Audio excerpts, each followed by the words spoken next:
Now, regarding the latest missile launch, the U.S. has condemned the move, calling it a violation of UNSC resolutions and urged the regime to return to dialogue.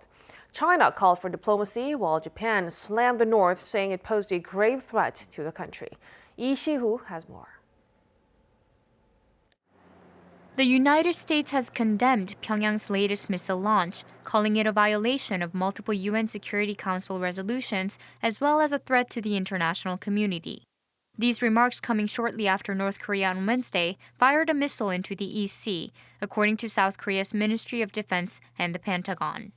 A spokesperson at the U.S. State Department said Washington is consulting closely with its allies and partners in the region. Stressing the U.S. remains committed to a diplomatic approach to the North, the spokesperson called on the regime to engage in dialogue. The U.S. State Department also issued a statement saying that Secretary of State Tony Blinken denounced the North's recent launch during a phone conversation with Japan's foreign minister.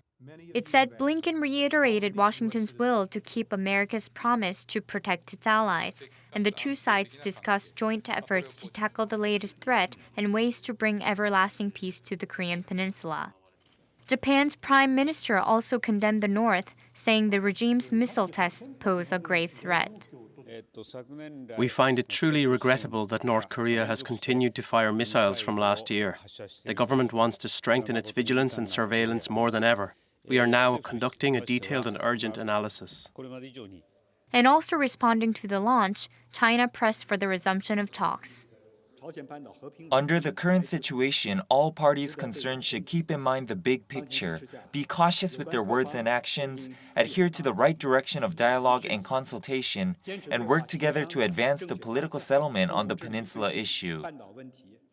Beijing emphasized that exchanges and cooperation between countries would promote mutual understanding and trust rather than targeting or undermining the interests of third parties. However, citing experts, the AP said the North's launch, the first of its kind since October, signals it's not interested in rejoining denuclearization talks anytime soon. Rather, they say it shows the regime is focused on pushing ahead with its military buildup. Lee Si-hoo, Arirang News.